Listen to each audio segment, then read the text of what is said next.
ancient Kraków, an early capital of Poland, stands the medieval castle of Wawel.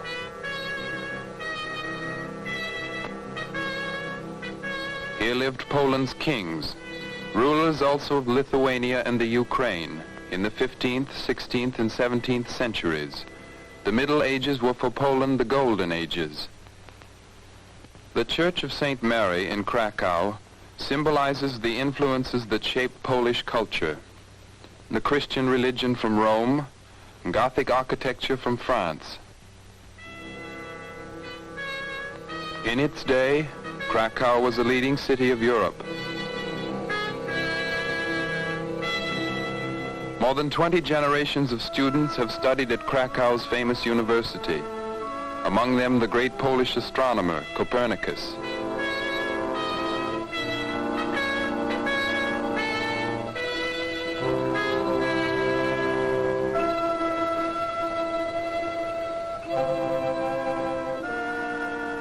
Castle and fortress bear silent witness to the feudal nature of Poland's past, a past brought vividly to life for Poland's school children by frequent excursions to historic spots.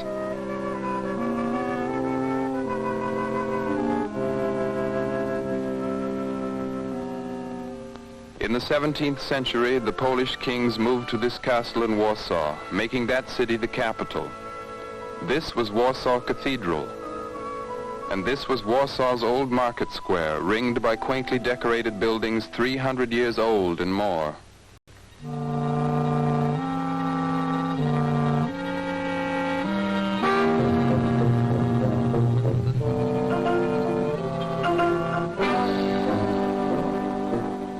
These were the last motion pictures taken in Warsaw before the war. All this is gone now. In this Baroque palace lived Poland's last king. In 1795 he was forced to abdicate. Weakened by internal disunity, Poland was partitioned between Russia, Austria, and Germany. For 130 years Poland was suppressed and exploited. For 130 years Poland was enslaved, her patriots persecuted. Not until 1919, after the First World War, did Poland regain her independence. Ruined by the very war that brought her freedom, Poland set out bravely to create a modern unified nation. Poland's first and gravest problem was her primitive agriculture. In such manor houses lived the wealthy landowners of pre-war Poland. They owned much of the best farmlands. Their politics, like their social customs, were feudal.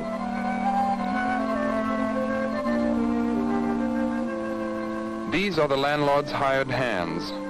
These peasants have no land of their own, so they must work on the estate. They work very hard. They get very little.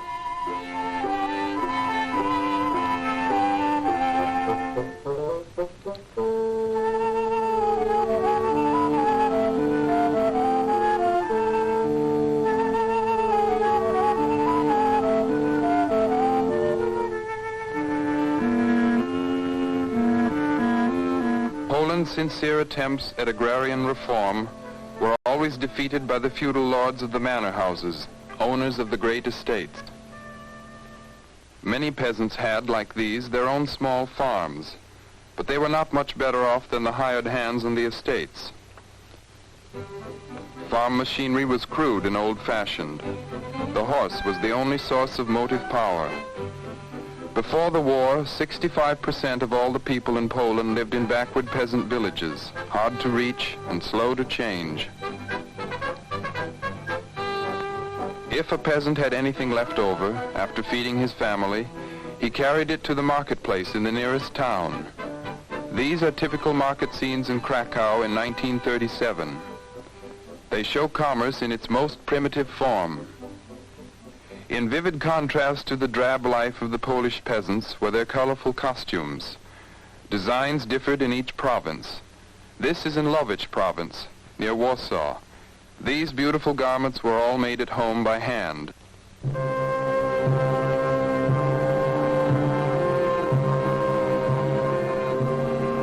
The ceremonies of the church are an important part of Polish life in town and country.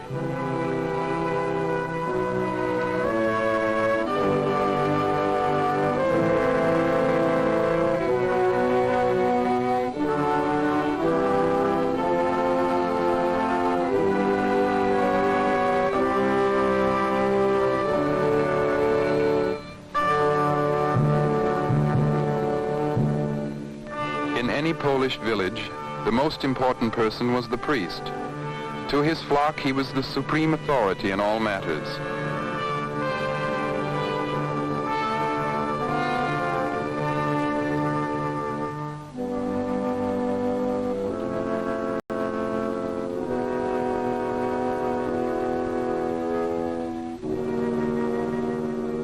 In the Carpathian Mountains, bordering Czechoslovakia, live Poland's mountaineers. Their isolated life has produced still another of Poland's many regional cultures. Everything about the lives of these proud mountain people is picturesque and quaint, the delight of foreign tourists. Social progress is made slow and difficult by the inertia of tradition-bound groups like these. Despite the fancy costumes, their lives were poor and bleak.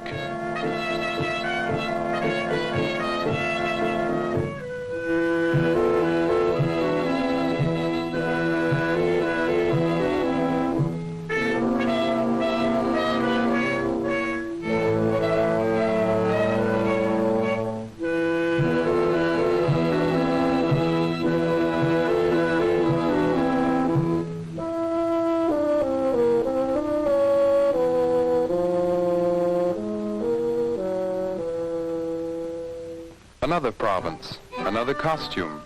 These are the more somber peasants of Polish Silesia in their Trojak dance.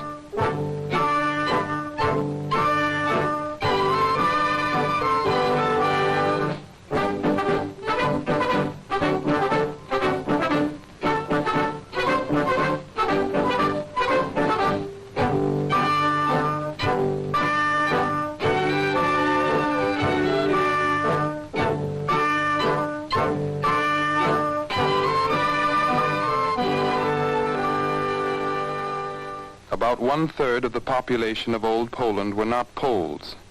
Here is a village of Ukrainians, the largest minority group.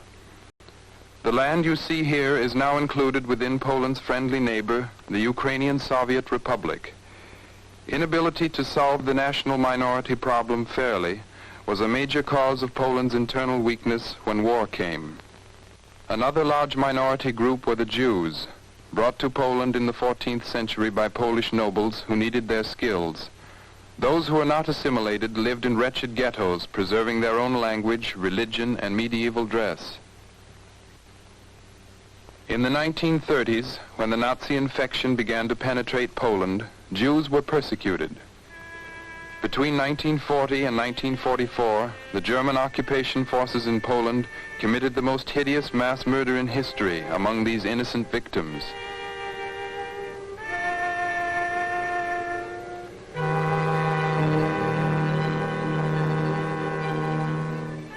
Only a handful of all the human beings you have seen here are alive today. This poster asks for money to build new schools. In the 20 brief years between two wars, Poland made earnest efforts to improve education.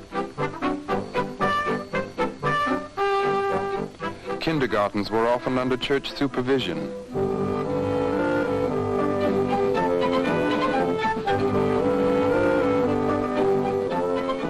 Only a small number of fortunate city children could be sure of good schooling and a comfortable life. In a Warsaw park, beneath a monument to the great Polish composer Chopin, babies sleep peacefully in the sun. This was the year before the war.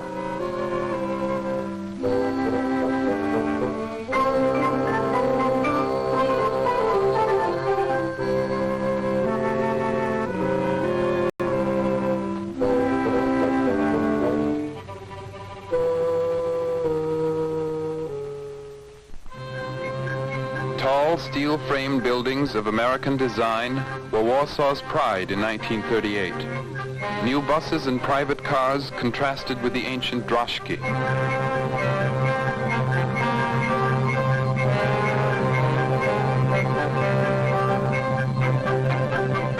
Let's take a streetcar ride through Warsaw as it was then.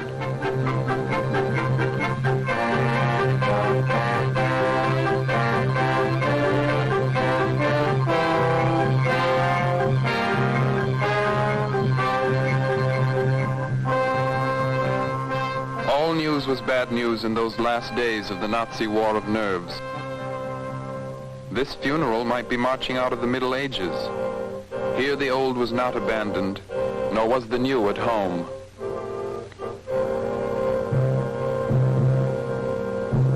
Warsaw was young, Warsaw was growing. Yet the foreman on this construction job treats workers as the overseer on the estate treated the peasants. These modern apartments were built by workers' cooperative societies, a sign of social advance in any land.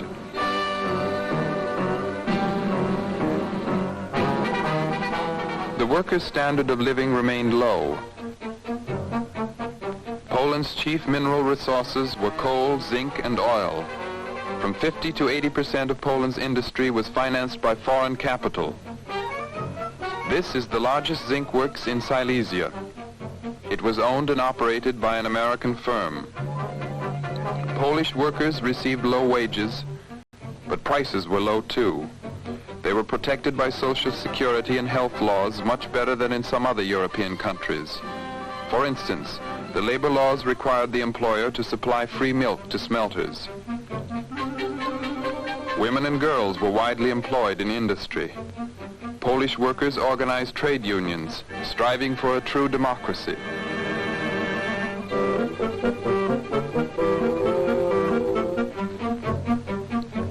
The major industry of Poland was mining. The best miners in the world come from Poland. Many American miners are of Polish descent. Before the war, most of Poland's coal was exported. This mine is in Silesia. It was controlled by foreign capital. It did not work primarily for the benefit of Poland.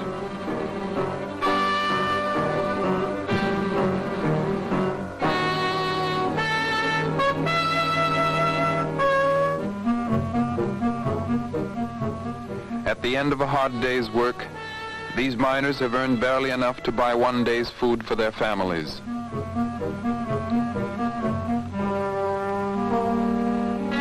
This is pre-war Poland. The corridor across Pomerania was Poland's only gateway to the Baltic Sea.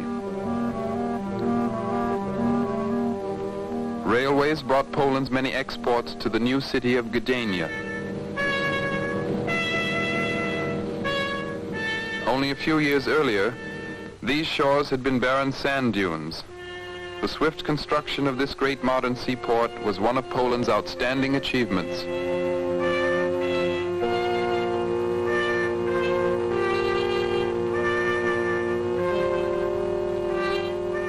It was characteristic of Poland's economy that most of her exports were raw materials, among them much lumber. Only a few miles from Gdynia was Danzig, seized by Germany from Poland in medieval times. After the First World War, Danzig became a free city, administered by the League of Nations. These ancient grain elevators stand beside the Vistula River, storing Polish grain for export. Then the Nazis filtered into Danzig and made it a fascist bomb planted at Poland's doorstep.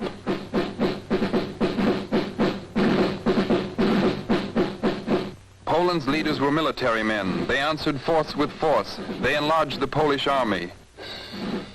Shopkeepers hastened to display portraits of Poland's rising strongmen.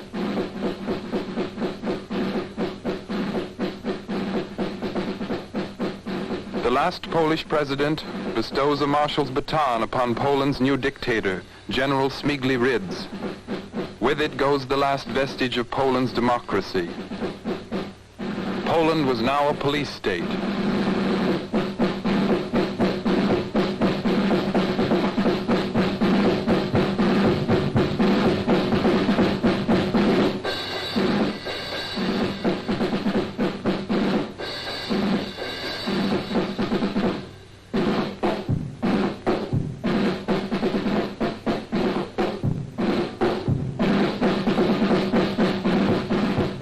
Polish people, always intensely patriotic, trusted their army and its leader. They did not see that their army's equipment was obsolete and scanty.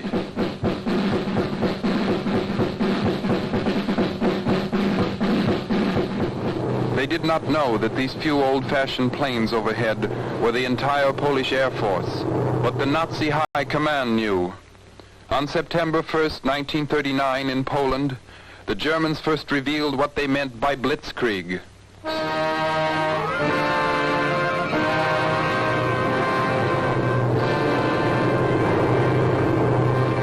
The Polish army put up a fierce and desperate resistance. German panzer columns stabbed deep into Poland's heart, severing communications. Poland was overwhelmed, yet Poland would not surrender. Polish cavalry attacked German tanks with such courage that they won a few temporary victories against the world's most frightful war machine. The struggle of men against machines was tragically unequal. Refugees streamed into Warsaw. Volunteers were building fortifications for a last stand. The government escaped. The population fought on. Although bombed and shelled mercilessly, Warsaw held. Rest day and night digging people out of smashed buildings.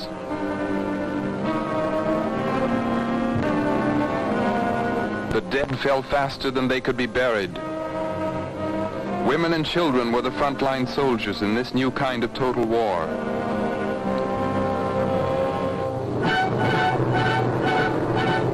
New-made orphans clung to what they could.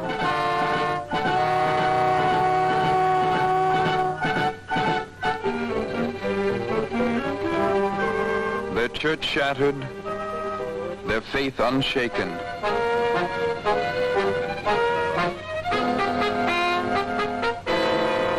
Warsaw starved while Warsaw fought. Every day the bread ration grew smaller. Housewives stood in line for hours exposed to German artillery fire. In a bombed hospital, the maternity ward is moved to the cellar for safety. This wounded baby is only 3 days old.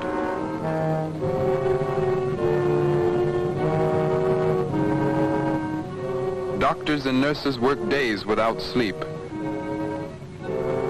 For 28 days, Warsaw withstood alone the full fury of the German army and air force. When Warsaw finally fell, all Europe was in flames. For 6 years, the Germans devastated Poland and slaughtered its population. Helped by the Allies, the Polish underground continued to resist enslavement. Today, Poland is once more independent and free. This is how the capital of Poland looked on the day of its liberation in January 1945. The history of Poland had never before seen such devastation. Polish soldiers entering from the east are greeted and cheered by the survivors.